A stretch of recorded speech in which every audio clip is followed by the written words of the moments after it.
헬로, 스토리캐시예요. 요전까지 친구 같은 컨셉으로 진행했었는데요. 제 컨셉을 잘 이해 못하시는 분들이 있으시더라고요. 너무 아메리칸 스타일이었나요? 그래서 이제부터 진행을 좀 다르게 해보려고 해요. 이번엔 레딧 유저들이 논리적으로 설명할 수 없는 마치 게임 속 버그 같은 상황을 겪어본 썰 11가지를 모아봤어요. 그럼 레딧 친구들 나와주세요. 첫 번째 이야기. 어렸을 때 우리 동네 입구 근처에 깊은 계곡에 자리 잡은 집이 하나 있었어. 나는 그걸 구멍 속 집이라고 불렀고 혼자 그 집을 보며 겨울에는 썰매 타기 좋은 언덕이 될 거라고 상상했었어. 그런데 어느 날 그 계곡이 사라져 있고 그 집 지붕이 길과 같은 높이에 있는 거야. 이상해서 엄마한테 계곡에 있던 구멍집이 어디 갔냐고 물어봤었는데 엄마는 내 말을 이해하지 못하더라고. 다들 거기 집이 있었다는 사실을 잊어버린 걸까?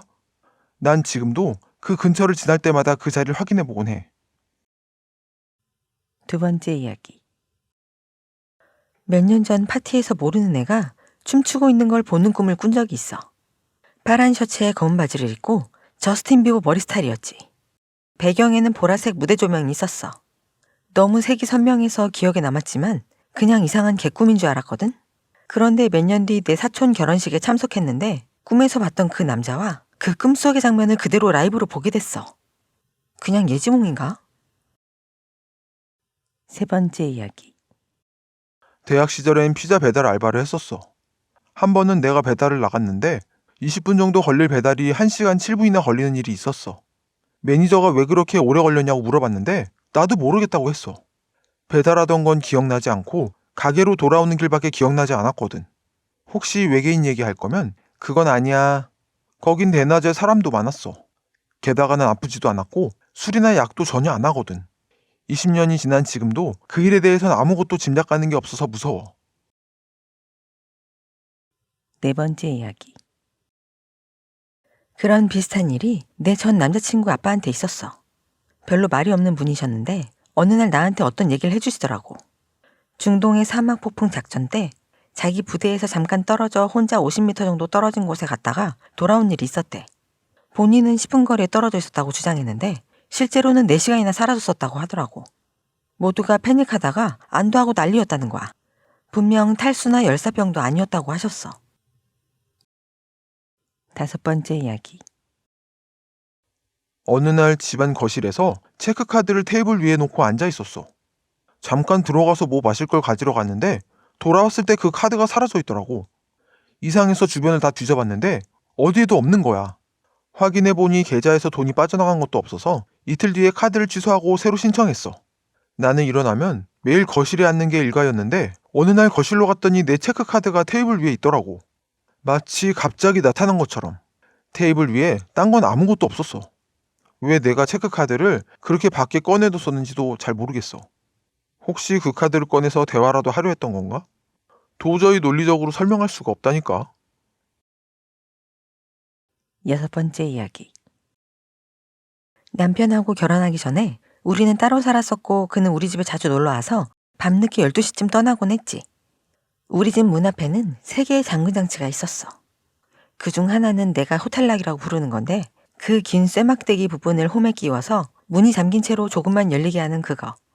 한 번은 그가 밤에 나갔는데 보통 그가 나갈 때 2개의 잠금장치는 열쇠로 잠그고 나갔는데 그날따라 나는 호텔락으로 잠가야겠다고 생각했어. 근데 내려가 보니 이미 호텔락까지 해서 3개가 다 잠겨 있더라고. 그건 밖에서는 절대 잠글 수 없는 거잖아. 아무리 생각해도 정말 이상한 경험이었어. 일곱 번째 이야기. 내가 예전에 쓰던 안드로이드 폰에는 집까지 15분 남았음 같은 식으로 알려주는 구글 카드 기능이 있었어. 근데 이 기능이 귀찮고 쓸데없다고 생각해서 꺼뒀지. 몇 달 동안은 알림이 하나도 안 오다가 어느 날 밤 집에 있는데 갑자기 집까지 35분 남았음 이라는 알림이 뜨는 거야. 위치는 도시 반대편에 있는 어떤 교차로였고 퍼스트 스트리트와 스토리 로드라는 이름의 길이었지. 난 그곳에 간 적도 없고 어디인지도 몰랐어. 카드 설정을 확인하고 다시 꺼보려고 했는데 이미 꺼져 있더라고. 이상하다 싶었지. 그 다음날 밤에 똑같은 알림이 또 왔어. 여전히 퍼스트 스트리트에서 출발한다고 했는데 역시 다시 봐도 카드 알림은 쭉 꺼져 있었어. 며칠 뒤 친구랑 심부름하러 차 타고 나갈 일이 있었는데 그 친구가 고속도로 출구를 놓쳐서 다음 출구로 나갈 수밖에 없었지. 난 그 동네를 전혀 모르겠더라고. 여긴 어디야? 하고 친구에게 물었는데 갑자기 옆차가 좌회전하려다가 우리 차를 꽝 하고 들이받은 거야. 바퀴가 망가져서 움직일 수 없게 되자 길가에 차를 세우고 견인차를 불러야 했어. 차에 아이들도 있었기 때문에 형한테 우리를 데리러 오라고 전화해야 했지. 형이 여기 위치를 물어봐서 근처 표지판을 확인해 보니 그게 퍼스트 스트리트와 스토리 로드였어. 구글 알림으로 시작되는 귀신 이야기는 흔하지 않지만 이건 정말 흥미로운 일이었다니까. 8번째 이야기. 내가 전 남자친구가 처음 사귈 때 그에게 새로운 셔츠를 몇 벌 사줬었어. 우리는 사랑에 빠져 있었고 러브 라이프라고 크고 빨간 글씨로 쓰인 하얀 셔츠를 사게 됐어. 그 문구는 우리 사이의 농담 같은 거였고 심지어 우리 비즈니스 이름에도 영감을 줬지. 그는 그 셔츠를 매우 좋아해서 자주 입었는데 결국 낡아서 몇 년 동안 옷장에 처박혀 있었어. 시간이 지나면서 우리 관계는 안 좋아졌고 러브 라이프라는 말은 더 이상 우리 관계를 제대로 표현하지 못했지. 그는 정말 이기적으로 변해버렸어. 어느 날 옷장 정리를 하면서 오래된 옷들을 치우다가 그 셔츠를 발견하게 됐어. 근데 놀랍게도 이 셔츠 문구가 Low Life라고 쓰여 있는 거야. 예전과 똑같은 그 스타일로. 그에게 셔츠에 뭐라고 쓰여 있는지 물어봤더니 Love Life라고 하더라고. 그리고 그 셔츠를 보여줬을 때 우리 둘 다 놀랄 수밖에 없었어. 그 셔츠에 Low Life라고 쓰여져 있던 적은 결코 없었다고 맹세해. 내 남자친구한테 왜 그런 부정적인 메시지가 쓰인 셔츠를 사주겠어? 마치 이건 내 전 남자친구의 못된 성격이 그 셔츠에 나타난 다른 평행세계로 넘어온 것 같은 느낌이었어. 9번째 이야기. 70년대 초에 내가 12살이었는데 아빠가 금요일에 집에 와서 다음날 킹스 아일랜드라는 새로 개장한 놀이공원에 가자고 하더라고. 나는 친구 크리스를 데려가도 되냐고 물어봤는데 친구가 본인 입장권을 살 수 있으면 괜찮다고 했어. 그래서 크리스에게 전화를 걸려고 했는데 전화기를 들었더니 다이얼 톤이 울리지 않더라고.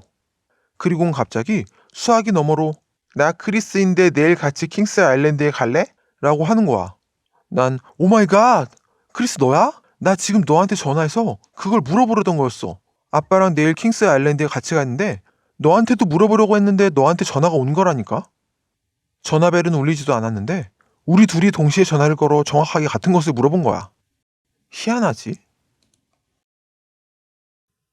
10번째 이야기. 내가 대학생 때 하드뉴스와 소프트뉴스를 다루는 저널리즘 수업을 들었었어.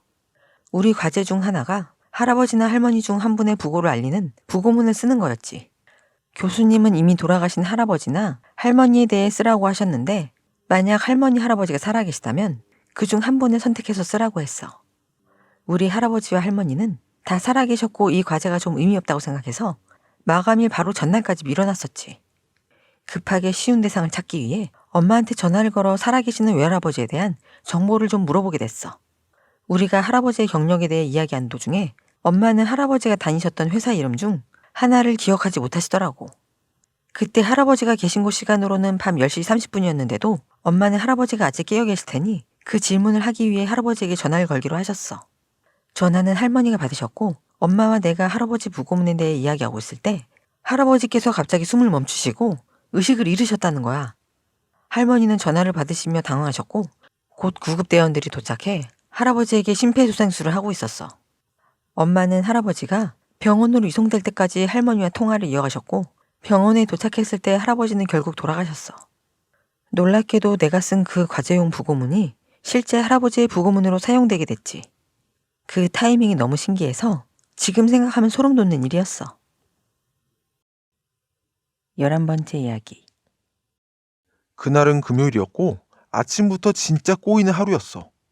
물 마시려다가 유리컵을 깨고 차에 가다가 돌에 걸려 넘어지고 길에 난 차 사고 때문에 수업에 한참 늦었지. 다행히 나는 전혀 다치진 않았어. 학교에서는 테러로 비행기가 폭파되어 추락했다는 소식을 들었는데 추락하면서 비행기 날개가 날아갔다는 얘기가 있더라고. 그렇게 학교 갔다가 아르바이트하고 집에 돌아왔지. 다음날 아침 일어났는데 룸메가 나한테 오늘 수업 안 가냐고 물어보더라고. 내가 오늘 토요일이라고 말하자 룸메는 오늘이 금요일이라고 알려주는 거야. 일어나서 보니까 어제 내가 깬 유리컵이 멀쩡하게 올려져 있더라고. 그리고 그 학교 가는 길에서 어제와 똑같은 차 사고 장면을 봤어. 그날 내내 비행기 소식을 기다렸는데 결국 아무 일도 없더라고. 이상하게 평범한 하루가 되었지. 다음날 뉴스를 보다가 비행기 테러범이 체포되는 걸 봤는데 혹시 그날 하루를 누군가 되감아서 그 테러범을 막은 거고 알 수 없는 이유로 나만 시간이 리셋되지 않은 건 아닐까 싶었어. 정말 미친 일이었지. 정말 대단한 영화 소재가 될 것 같지 않아? 시간을 되감아 재난을 막지만 주인공만 시간과 함께 되감아지지 않고 어떻게든 일을 멈추려고 하다가 악당이 되어버리는 이야기 같은 거 말이야. 지금까지 레딧 유저들이 마치 게임 속 버그 같은 상황을 겪어본 썰 11가지를 들어봤어요. 살면서 말로 설명하기 힘든 일을 겪었을 때 아무도 믿어주지 않아서 힘든 경우가 많더라고요. 혹시 그런 일을 겪으셨다면 댓글로 알려주세요. 영상이 좋았다면 구독, 좋아요도 꼭 잊지 마시고요. 그럼 다음 시간에 다른 이야기로 찾아올게요. 바이!